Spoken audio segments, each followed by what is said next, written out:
మోహన్ బాబు, చిరంజీవి, రజనీకాంత్, మమ్ముట్టి, మోహన్లాల్ వీళ్ళందరూ కూడా కెరీర్ స్టార్టింగ్లో విలన్ రోల్స్ చేసిన వాళ్ళే, చిన్న చిన్న క్యారెక్టర్లు చేసి వచ్చిన వాళ్ళే. రవితేజ లాంటి వాళ్ళు చిన్న చిన్న క్యారెక్టర్స్ విలన్ రోల్స్ చేసి వచ్చిన వాళ్ళే.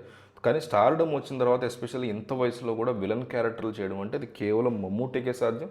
నేను చిరంజీవి వీరాభిమాని, నాకు చిరంజీవి అంటే చాలా ఇష్టం. అయినా కానీ నేను మమ్ముట్టిని చూసి నేర్చుకో చిరంజీవి అని చెప్పిన సందర్భాలు అనేకం ఉన్నాయి. ఎంటర్టైన్మెంట్ చేయొద్దని కాదు, మనశంకర వరప్రసాద్ లాంటివి ఓకే, ఒకటి ఎక్స్పెరిమెంట్, ఒకటి మళ్ళీ ఎంటర్టైన్మెంట్, ఒకటి ఎక్స్పెరిమెంట్, మళ్ళీ ఒకటి ఇంకో జోనర్, మళ్ళీ ఎక్స్పెరిమెంట్, ఇట్లా చేసుకుంటే బాగుంటుంది చిరంజీవి లాంటి ఒక మహానుడుని కోరుకుంటా.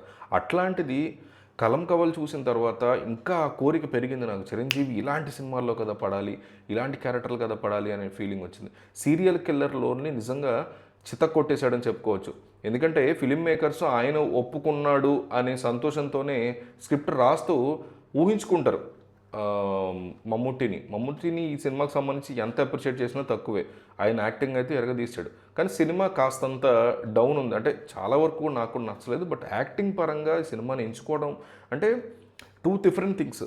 Performance is a different thing, cinema కాంటెంట్ని ఎంచుకోవడం is a different thing. So acting పరంగా ఒక సైకో కిల్లర్ లాగా చేయడం అనే కాన్సెప్ట్ని యాక్సెప్ట్ చేయడం, దాన్ని పెర్ఫామ్ చేయడం, దాన్ని పీక్ తీసుకెళ్ళడంలో మమ్ముట్టి ఈజ్ తోపు, సెల్యూట్. కానీ అంత పెద్ద హీరో ఒక సినిమాని యాక్సెప్ట్ చేసేటప్పుడు చూసుకోవాల్సిన బేసిక్ థింగ్స్ మిస్ అయిపోవడం అనేది బిగ్గెస్ట్ నెగిటివ్ కింద చెప్తాను నేను. So catch me if you can టైప్లో ఉంది, కానీ క్యాచ్ చేసే లోపే జనాలు పెద్దగా కనెక్ట్ గారు. అంటే సినిమా కంప్లీట్ అవ్వడానికి కూడా చాలా టైం పట్టింది, పేస్ బాగా స్లోగా ఉంది. మమ్ముట్టి యొక్క ఇంట్రో కానీ స్టార్టింగ్ కానీ చాలా బాగుంది. ఇంట్రో కంప్లీట్ అయిపోయిన తర్వాత పోలీస్ క్యారెక్టర్ రాగానే సినిమా కంప్లీట్గా స్లీప్ మోడ్లోకి వెళ్ళిపోయింది, చాలా స్లోగా అయిపోయింది.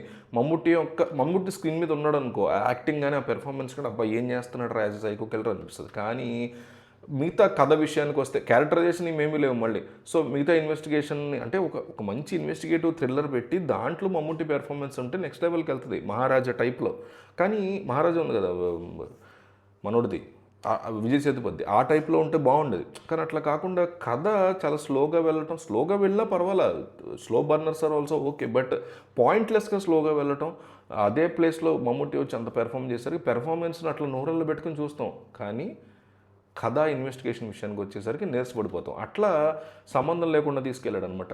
ప్లాట్ ఏంటంటే ఆంటీలు, మ్యారీడ్ విమెన్ మిస్ అవుతూ ఉంటారు, ఇంట్లోంచి పారిపోయిన వాళ్ళు వేరే స్టేట్స్కి అన్నోన్ బాడీస్ కింద వాళ్ళు చనిపోతూ ఉంటారు, కంప్లీట్లీ మిస్ అయిపోతూ ఉంటారు. 2025లో 2015లో స్టార్ట్ అయినటువంటి ఒక మిస్సింగ్ కేసు నుంచి కథ స్టార్ట్ అవుతుంది.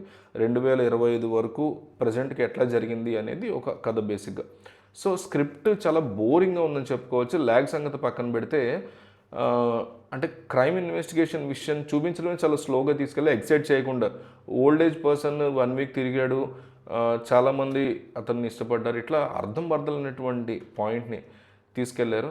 సో ఇట్లా ఇల్లాజికల్ సీన్స్ ఎక్కువ పెట్టడం చెప్పుకోవచ్చు. సో యాజ్ ఏ మూవీ కలం కావాలి మాత్రం చూడదగ్గ మూవీ కాదు, స్కిప్ చేయొచ్చు, ఓటీటీలో కూడా స్కిప్ చేయొచ్చు. బట్ ఒక్కసారి మమ్ముట్టి పెర్ఫార్మెన్స్ చూడాలి, నాకు మమ్ముట్టి అంటే ఇష్టం అనుకునేవాళ్ళు, లేదా యాజ్ ఏ ఒక గ్రేట్ యాక్షన్ పెర్ఫార్మెన్స్ చూడాలంటే యాక్షన్ ఒక నటుడిని, ఒక మహానటుడిని చూడాలి అలాంటి పాత్రలు అనుకుంటే మాత్రం ఒకసారి అట్లా చూడొచ్చు అంతే.